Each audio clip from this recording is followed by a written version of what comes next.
Going. So, welcome everyone to episode 13 of the Symphogear podcast, the 13th and final episode of the podcast, which makes us both very sad. It's weird, but I really enjoy doing this podcast because it was just a way for me to freak out more about how awesome Symphogear is. Exactly. And speaking of how awesome things are, tonight I am joined, as always, by my good friend C Tactics, a man known for once throwing a flaming laptop out of his two-story window. How are you doing tonight, C? It was actually a desktop, but it doesn't matter. It's semantics at this point. It's exactly. Still a computer. And I said something that's actually true about you for once. Yes, that part actually really is true. Exactly. See, I told you I was going to introduce you to something true in the final episode. Let me tell you, keeping that window open was a little difficult too because it was like a really, really old house. You should live stream you doing that. If that house still existed, just go reenact it. I would do very much that. Okay, when I get rid of my computer, I'll throw it out a window and then record it for internet. Oh, exactly. But you gotta light it on fire. I think there might be a fire hazard right now with the heat, but yes. Even better, you could take an OG Xbox from 2001, light it on fire, throw it out a window, and then jump out the window and land on it, and it would pretty much be okay. I'll take your word for it. Can I borrow your Xbox? I don't have an OG Xbox. Can I borrow your Xbox? I guess. Okay, so speaking of Xboxes, we have Symphogear. And yes. Yes. Symphogear.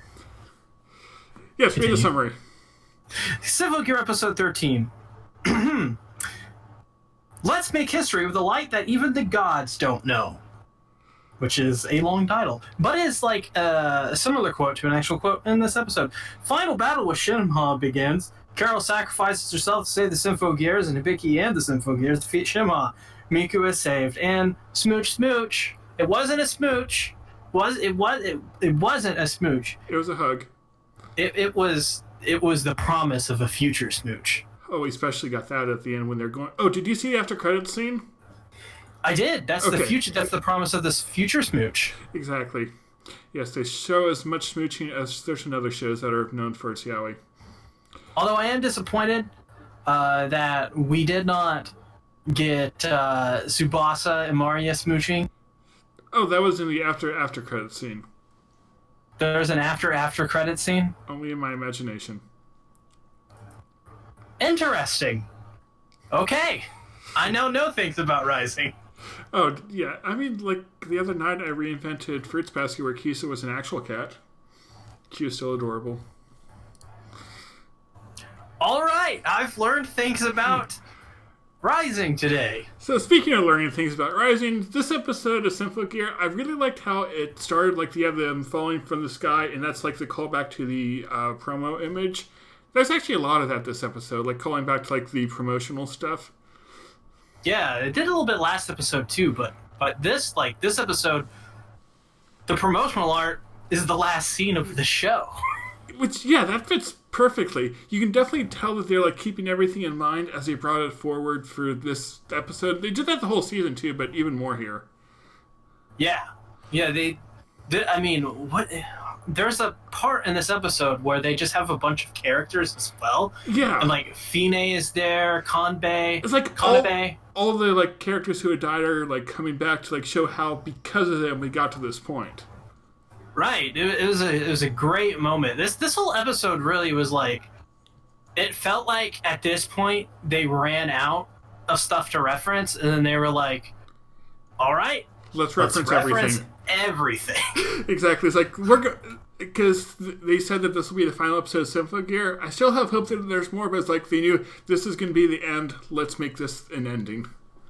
The ending itself didn't feel very definitive. It felt like a normal Symphogear last episode for a season, but the actual after credit scene, it was, instead of being something that hooked you to the next season, it wasn't anything to hook you. It was It was really like think like this is it. This is done. Yes, like thank you for So now- watching. Here's just like a piece of what happens in the characters' lives next. Yeah, yeah, and I really enjoyed that. Although we have to discuss the fact that for a long while, I would say Symphogear has been referencing Evangelion. Yes. The last episode is the climax. Okay, I will first say, if you have not seen the end of Evangelion, click off now, because by just the general fact that Symphogear did it. Okay, I'm gonna go this since I haven't seen it. What? You do it? I actually have seen it. I just like messing with you. So, if you haven't seen it, click off now, because I'm about to talk about the ending of Evangelion through Symphogear, which is the weirdest thing ever. But so the ending, the very end, has Shimha coming back after she's like defeated for one final time as this giant like ghost thing. Yeah, it's like the giant hands thing. And then she grabs them, and then Shimha asks Hibiki if basically what Rei Ayanami and the other guy, Karu, asked Shinji at the end of Evangelion, which they asked him, does he choose to live this life forever or accept the real world, and even though it may be painful, even though it may hurt. And of course, Shinji accepts living rather than living in this fictional made-up world that he created for himself. It's the same thing. Yeah, the exact same thing. I feel like the themes of Evangelion, they're like intentionally referencing that all throughout the season of Symphogear, with like the ideas of being everyone connected. And then this episode specifically, the ideas like the challenges and the pain is like what makes things that are worthwhile more worthwhile. Right. What makes basically what this ending was trying to say, like you said, but it was basically saying life is tough, but that's what makes it beautiful. Like why would you give that up just because it's hard? Yeah. And I feel like that's like the whole answer to what Shemha is doing, like trying to unify everyone, trying to break down all the walls of communication. And this is her seeing like the humans have defeated her, and she's now accepting, okay, you can do something that I could not predict or understand. They also once again bring up the Hedgehog's dilemma from Evangelion, just randomly. But they don't say outright it's the Hedgehog's dilemma, but they basically say like, hey, getting close to people is kind of hard and it sucks, and it's not easy for everybody. Mm-hmm. But you got to let those walls down, and that's basically kind of in a sort of way what they were going for. It's one of the last scenes of Symphogear, and they were like just going straight in on the Evangelion stuff. I need to make a video that says that Fruits Basket and Symphogear are the same thing. Interesting. Go on. I mean, this season they're both that way. They're showing the importance of being connected to people, showing that it can be hard, but it's still worthwhile. Yeah. No. They're both kind of absurd at times. Symphogear slightly more so. Okay, completely more so, but that's beside the point. Also, hi Satsuki. Oh yeah, Satsuki's here. Yes, he won't click off. You just spoiled Evangelion. You're a terrible person. How do you feel about that? I'm sorry, senpai. I'm the terrible. I don't know what to say. Okay, but speaking of terrible people, we got Carol joining them for the final battle against Shemha, which I thought was really cool because she's Carol, and it actually fit with the story too when they had like the whole 7 harmonies being able to overcome the will of the gods. Yeah. She used her alchemy to turn her energy beam into solid gold. Yes, and like she was able to counter Shemha's silver beam thing, which is very interesting. But this is like kind of like Carol's sendoff here. after this, she dies. Yeah, well, we got that with the season 4, or actually, we got to that with now season 3, 4, and 5 villains, all with the sendoff, like their sacrifice enabling the Symphogears to win. Yeah, I guess finally it took 3 seasons or 2 seasons or whatever, but Carol finally sacrificed herself. Yeah. Just Carol's just a really cool character, so it was nice seeing her be in this final battle with the Symphogears. Those are interesting. I don't really care too much for Elf 9, but when Carol comes out, it's more fun. Yeah, just like Carol's a villain, and like all the villains are cool, or at least she is. Yeah, she's like, she's interesting. She does it for pretty much Elf 9 at this point. Mm-hmm. Well, you even saw in the end, like her sacrificing only her memories to preserve Elf 9's. Yeah. Yeah, I thought that was just interesting, showing like how much Carol cares about Elf 9, how she's accepted her now. You know, that was the very last scene with Carol was very with Carol and Elf 9 was interesting because the dialogue, like if you take screenshots of this, like you could turn it into a meme easily. Where I think Elf 9 is like, goodbye, other me, and then Carol's like, yes, have a good day, other me, I'm going to die now. This whole show is just memes. This was I will say this. If there is a memeable moment in Symphogear, this is like one of the best ones, I want to say. No, I still think the bondage one is better. Oh, the bondage one. That was last episode, wasn't it? Yes, it was. Oh, that was great. Carol has had a lot of great lines. Exactly. And I just imagine the writers or whoever it is like going through this thing. I was, okay, we need them to have this happen. And then someone comes in, what if they say this line? And they're looking, this is stupid, add it to the script. Pretty much. I'd just love to be like in the writer's room or wherever it is where they come up with these ideas. So the big final attack, which is the super powered phonic game, all of the ridiculousness of Symphogear in one thing. Exactly. It's called the Metanoia, and that's the name of the opening song for the season. Right, which was played during this attack. So yes. If you didn't know, now you know. Because of course, it's a final episode. You have to play the opening during it. Right, of course. I think they did. Wasn't it last episode they reversed it? Wasn't it the ending and then the opening at the end? Yeah, because they played the opening as the ending song for that episode. It's very strange. It's anime. But, yeah, that's true. We actually didn't get any opening or ending this whole episode. Well, didn't we get the ending? Oh, no, we got the ending. It's just like it was just a different song. Okay, that could be. What song was that?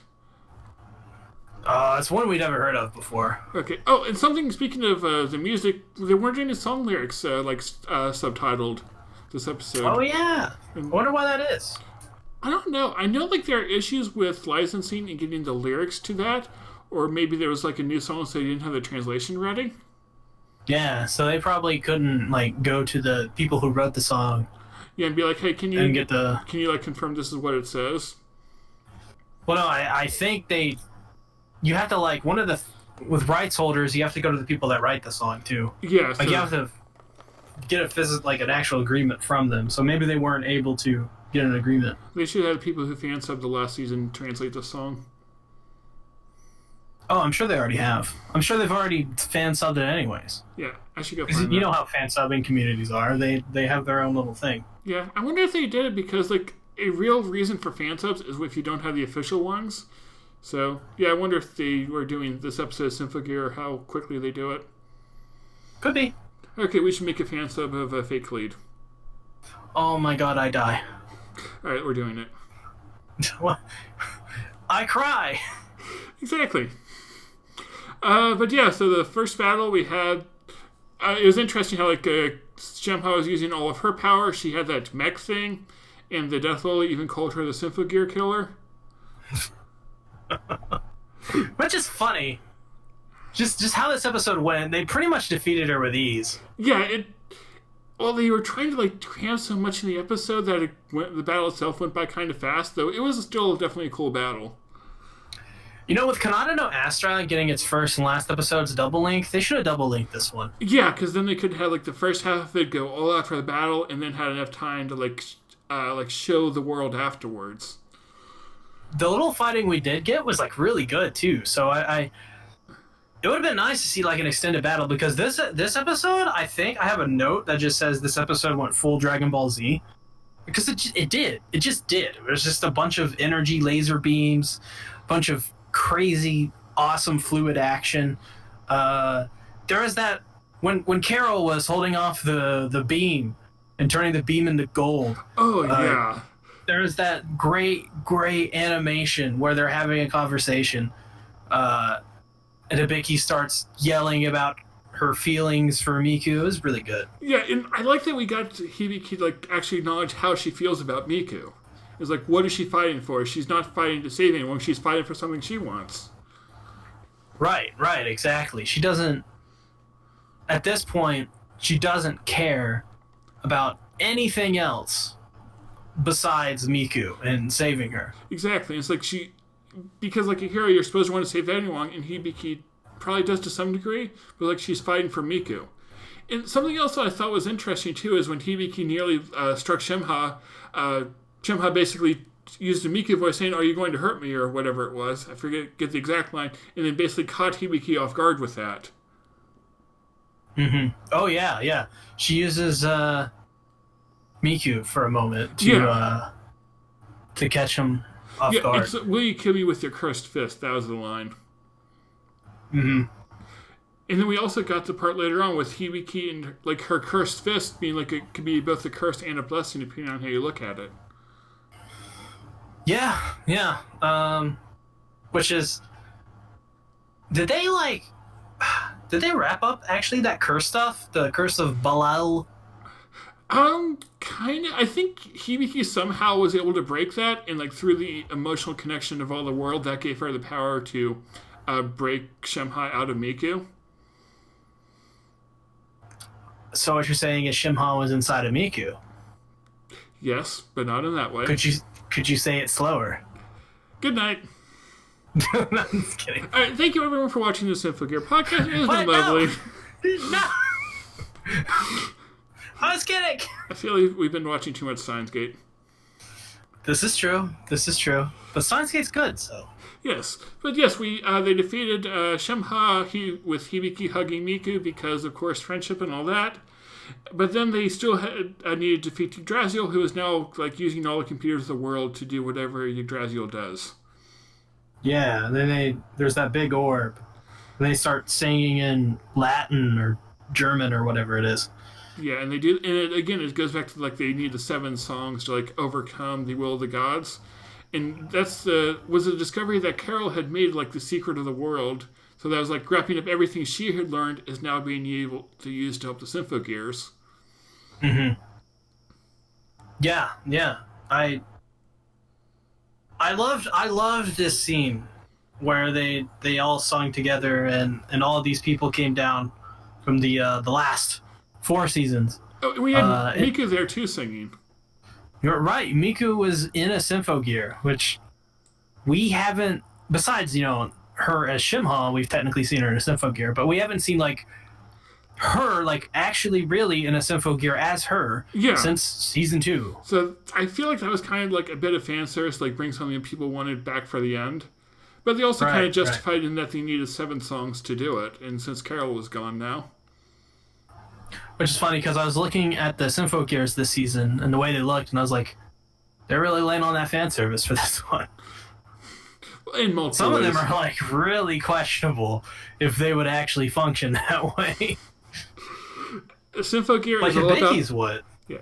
Well, this show is all about fan service in all the ways of fan service. Like, it's like, what do the fans want? Cool action and characters wearing not many clothes.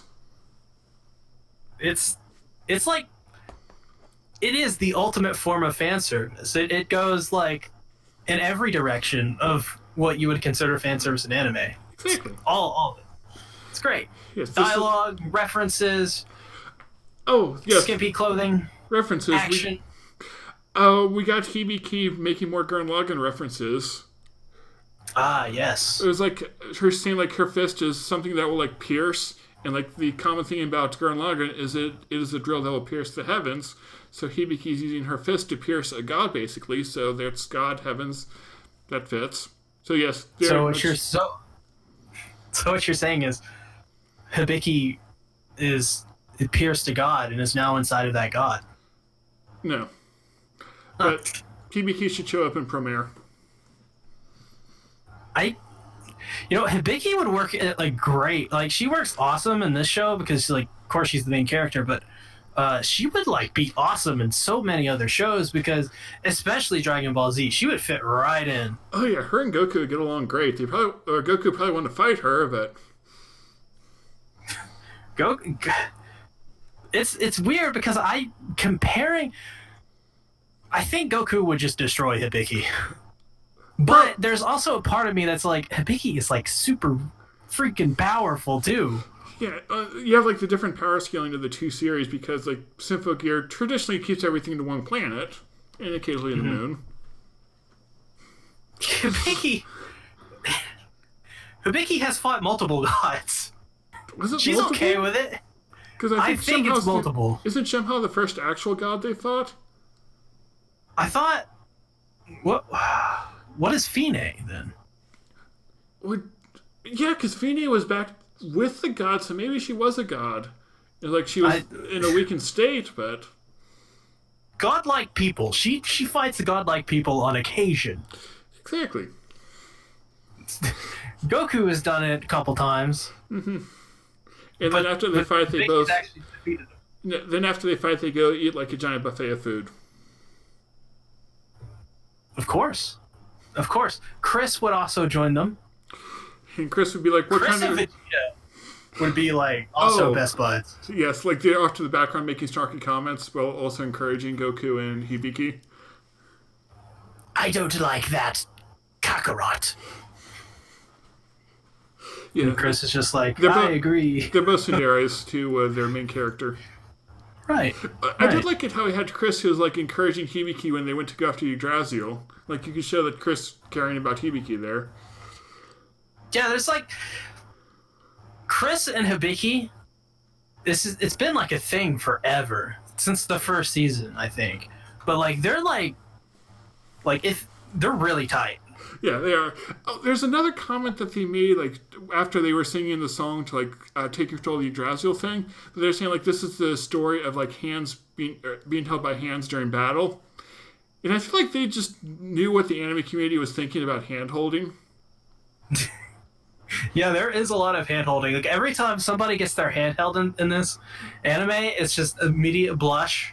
And just every single thing that comes with hand-holding. Yep, this is officially my favorite anime about hand-holding. This may have some of the best handholds. I think my favorite one is from this season, actually, where Hibiki holds Tsubasa's hand, and I was like, that's great. That's some great friendship right there. Exactly. Like, the hand-holding is very symbolic, too. It's not there just for fan service. It actually, like, drives the feelings of the characters together. Right, exactly. Right, they need to make more handshakers. Because that's the second best show about holding hands. Didn't they make more handshakers? They did, surprisingly. They're probably going to make more, aren't they? I kind of hope so, but I also dropped the second season, so... Interesting. I should have waited for the dub. Why didn't you wait for the dub? I don't know if it was being dubbed. Yeah, Satsuki, you should watch Symphogear because there's hand-holding.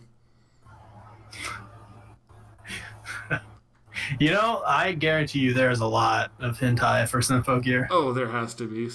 Like, probably more hentai than we would want to know about. There's gotta be tons for Chris. Gotta be. No, I'm just thinking there'd be a hentai where all they do is hold hands and say how much they care about each other, but that's all.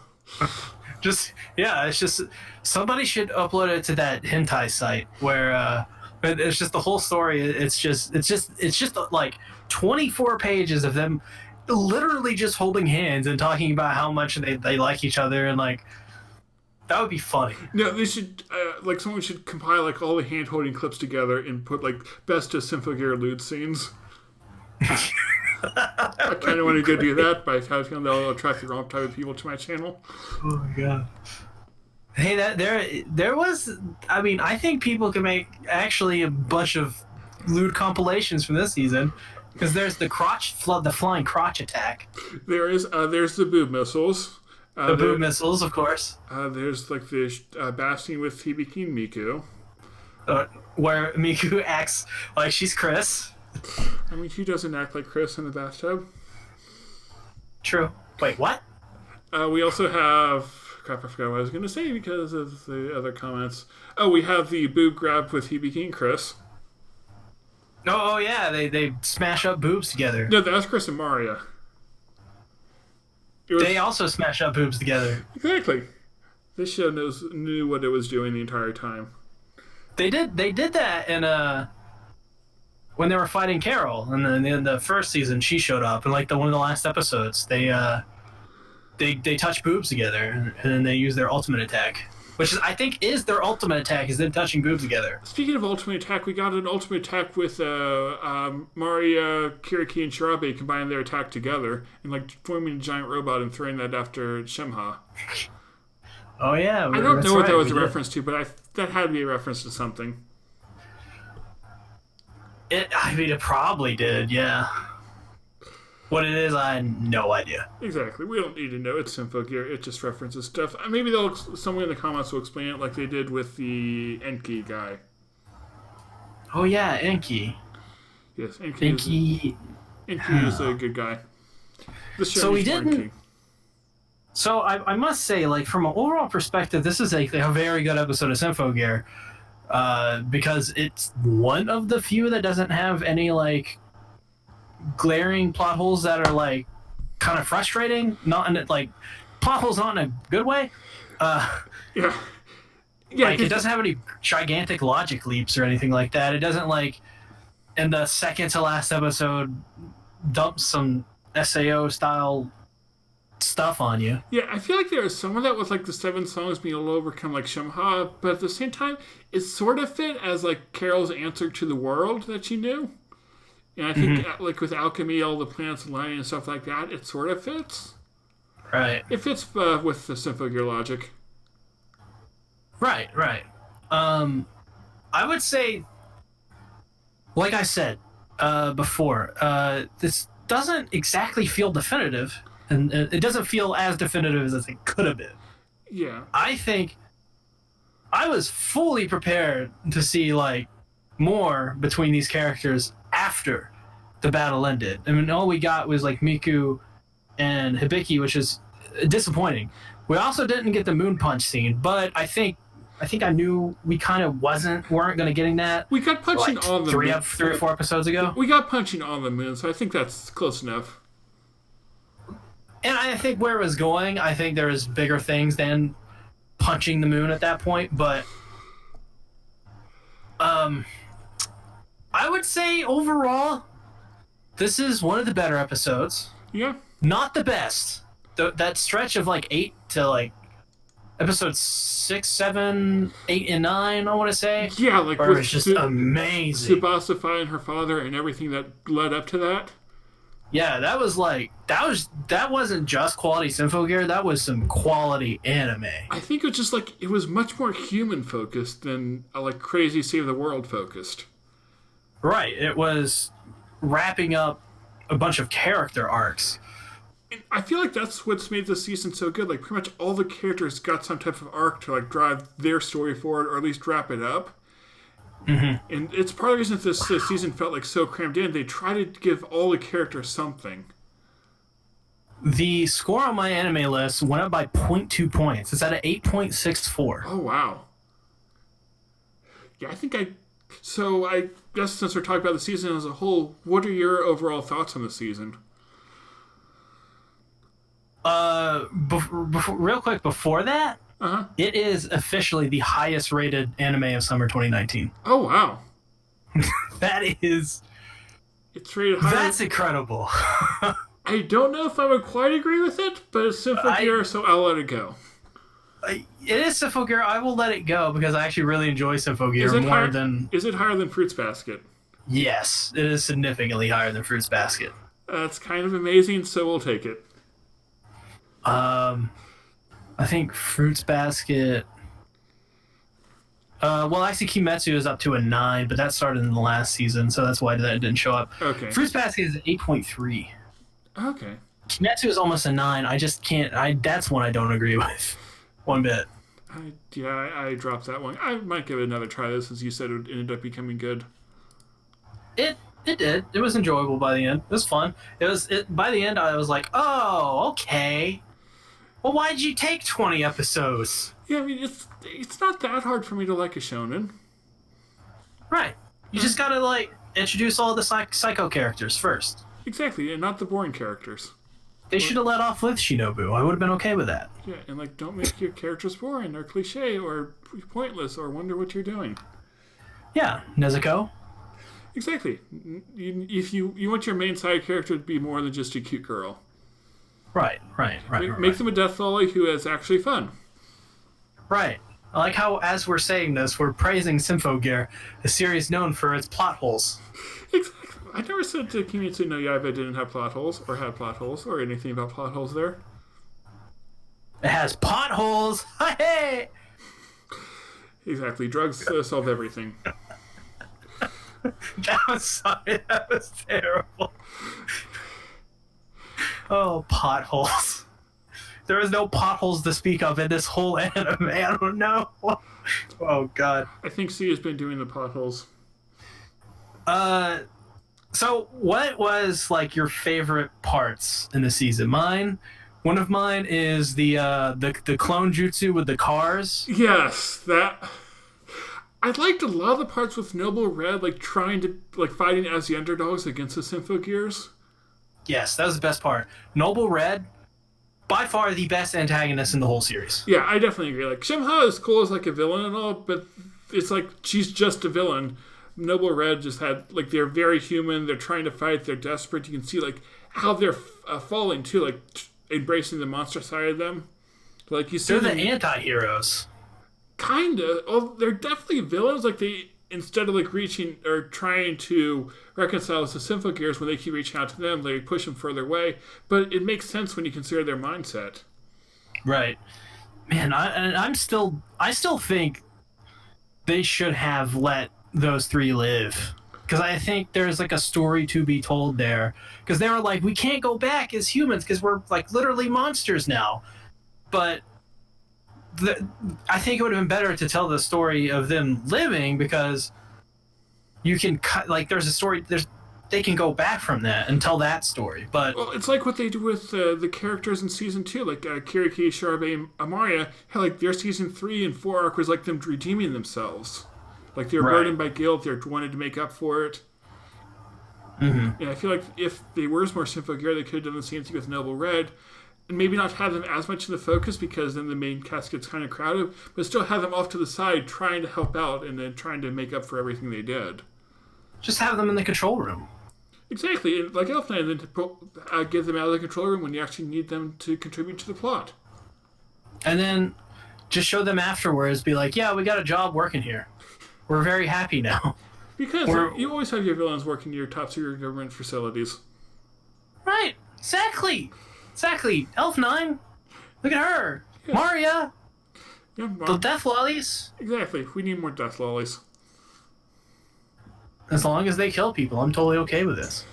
Alright, I'm telling Satsuki. Satsuki, screenshot that. Oh, God. But then they could have, that would just been a cool thing. I felt they lacked in this episode on what are the characters doing afterwards. I feel the season needed 2 or 3 more episodes to really be the season it needed to, or it wanted to be. Probably, yeah. Yeah, it's they had so much they wanted to cram into these 13 episodes, and they did the best they can, but you can definitely feel it could have been better if they had a few more episodes. Yeah, this episode, it was rushed in certain parts for sure, but they did the best they could. Yes, I don't have any real complaints about the show. It's Symphogear. It's fun. And like they used every episode up as best as they could. Yeah, there's no filler episodes. Right. Like every this episode. Was probably like what this feels like. It feels like every other episode besides this episode was paced fairly well, and then this episode was like,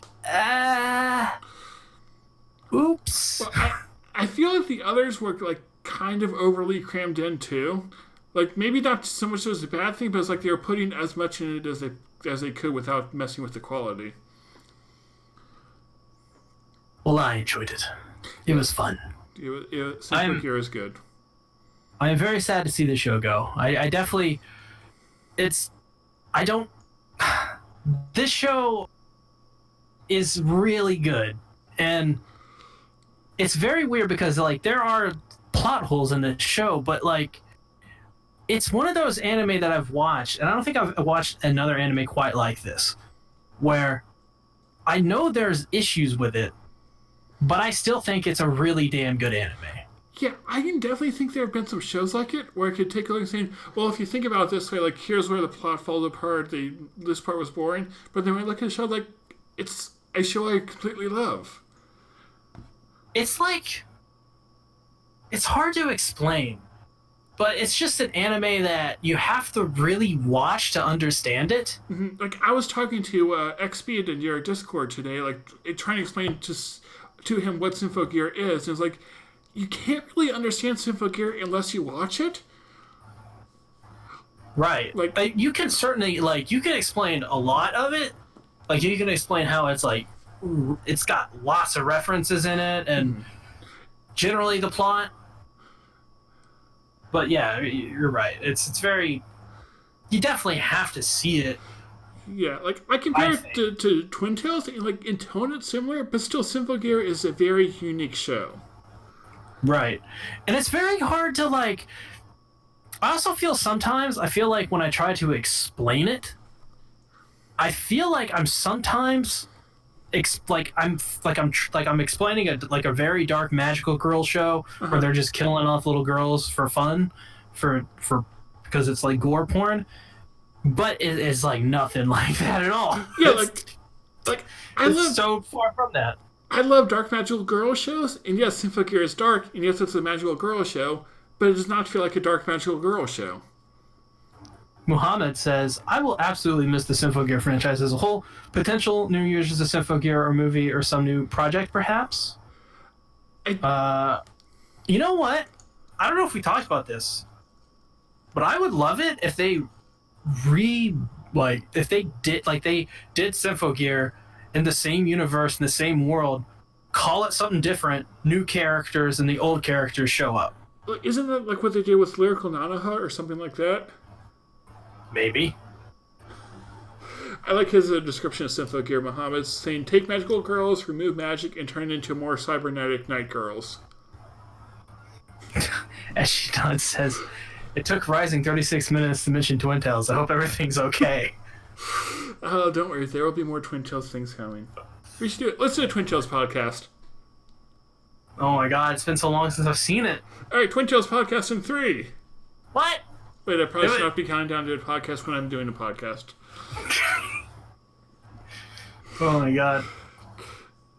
I feel a lot of Twin Tails and Symphogear would be like a lot of the same conversation, but instead you would just, like, I would, like, say basically what I'm saying now for Symphogear, but then, like, but think of, like, all of that, but, like, actually good, and then you would be like, it's actually good! Exactly, it's like they're both really good, but in completely different ways. And, like, Twin Tails is more, like, thematically rich, but the themes are, like, hidden. Mm-hmm. Yeah. Twin Tails is weird. Someone says, I really miss this anime. I follow from the beginning of the saga until today. Yeah. That's Itmar by Joe. Yeah, sorry if I pronounced her name wrong, which I probably did. So now that Symphogear is done, rises on reviews, anime franchises, will you be a fan religiously? Twin Tails. I mean, I kind of already am. All right. Okay. But yeah, I don't think my channel will be focused only on a single anime. Like, I'm doing more with Fruits Basket. I want to do more with Hunter x Hunter. I want to do things with lots of different shows. Mm-hmm. I should probably do like a season or like a series review of Symphogear now that we have this season. Though it's kind of hard to review because I can't approach it how I would most shows when I review them. Yeah, it's very weird. I asked for like, I think it was like 20 likes on my last Symphogear video to see if anybody like wanted to see more like of the Symphogear season reviews, because I'm going to be reviewing them season by season. Oh, okay. And it got like 60 likes, so... Okay, so yeah. Okay. Yeah. Maybe I could do like more of a breakdown of like the message of it and things like that. Or why... So wants to do a quintessential quintuplets podcast. I'm sorry, continue. Muhammad was saying like saying God knows if Twin Tails will get a second season. I was like, yes, it needs a second season. Go tell KyoAni to make a second season of Twin Tails. Right, exactly. And yes, we know KyoAni didn't do season 1, but I trust them to do season 2. I mean, it's like I know like KyoAni didn't do season 1, but like I trust them. Okay, I trust them. I know not a lot of people do. But I do. They're the complete opposite studio of my normal tastes. Yeah, I usually don't watch much KyoAni anime anymore. I got finished watching Magi Brilliant Part. That was fantastic. Yeah, I dropped that one after 2 episodes. I cry.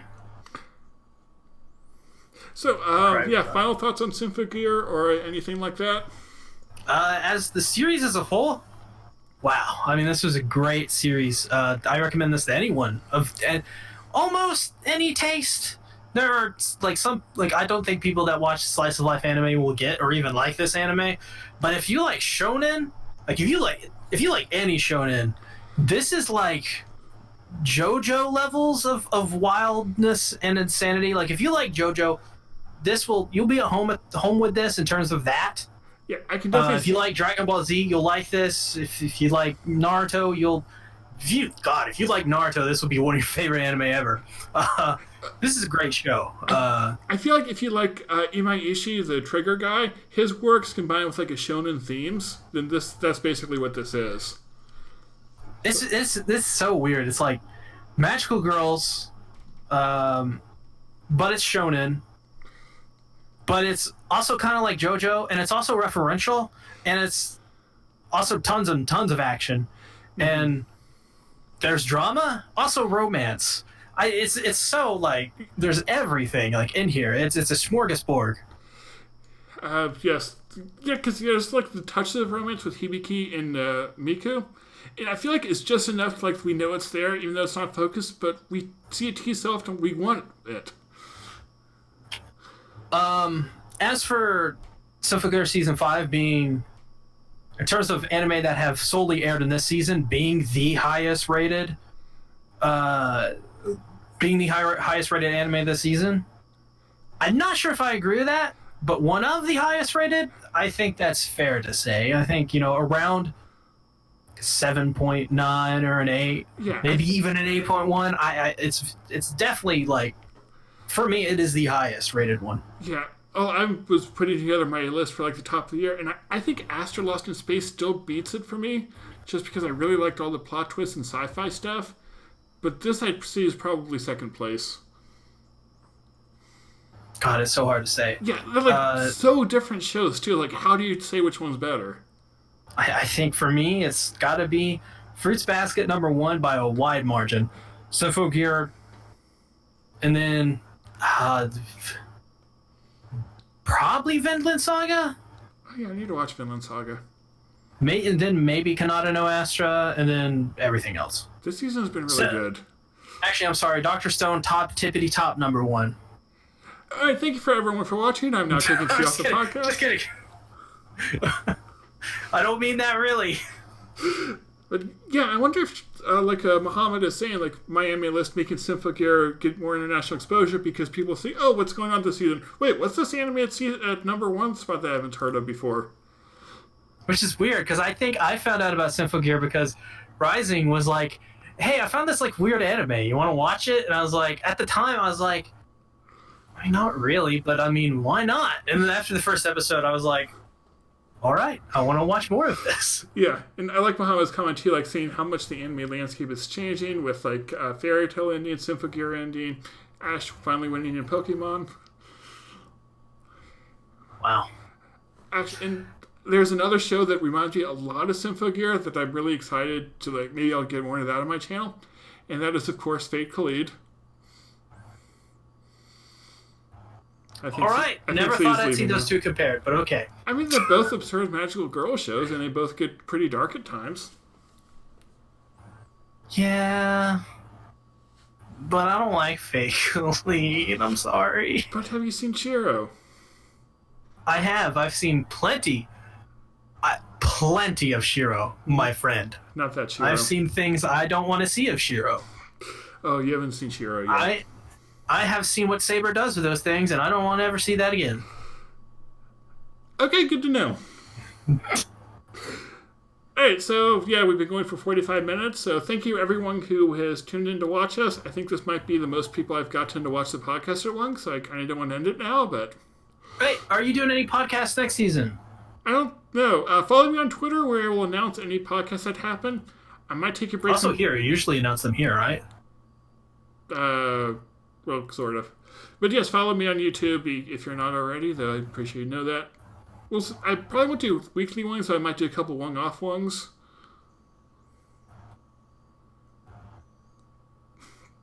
Okay, I'm reading stuff from Satsuki. So, anyway, where can they find you? Find me on the main channel, which is C Tactics. You also find me on my new channel, which is Bento, where I'm going to be talking about Fate Grand Order. Speaking of Shiro, we're not going to be talking about Shiro. Probably going to be talking about John Alter and Mash. Mash is cool. She was cool. Yeah, she was. She got the big shield thing. Like, she's great. She's Shield Hero. Yeah, Shield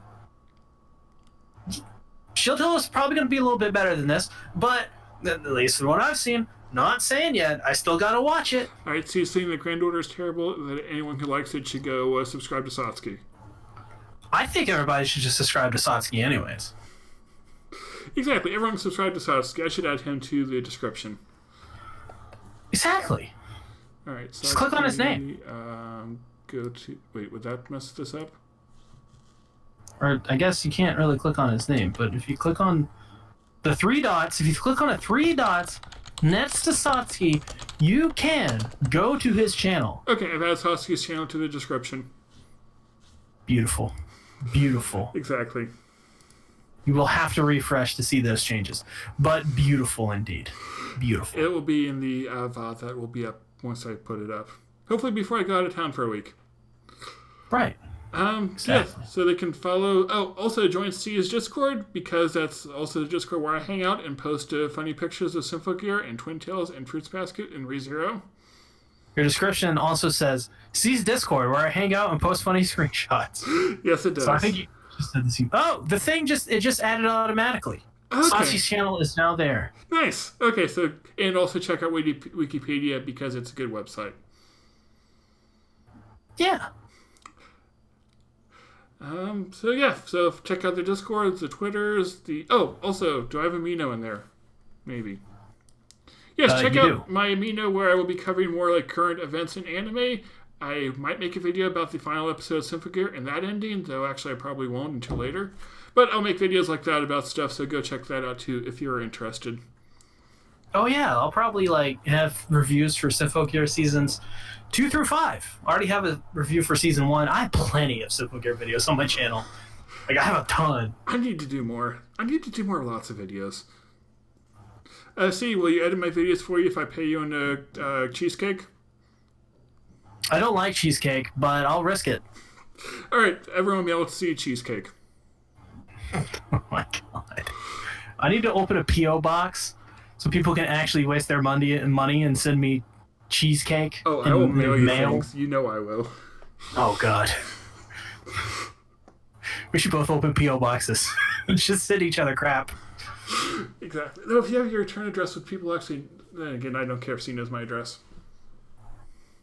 But then, what happens if I accidentally send you stuff that I don't actually mean to send you, like this half-used bottle of Snuggle? What's Snuggle? I don't have an idea, but it's some type of air freshener. Okay, yes, we'll be doing a giveaway for C's half empty bottle of Snuggle. To enter, all you have to do is join the Discord and say you want to enter. Ooh. I guess that's what we're doing. Exactly. So, yes, thank you everyone for watching this insanity that's almost as insane as the show itself. So, say goodbye, people. Goodbye, people. Goodbye. We love you all. Yes.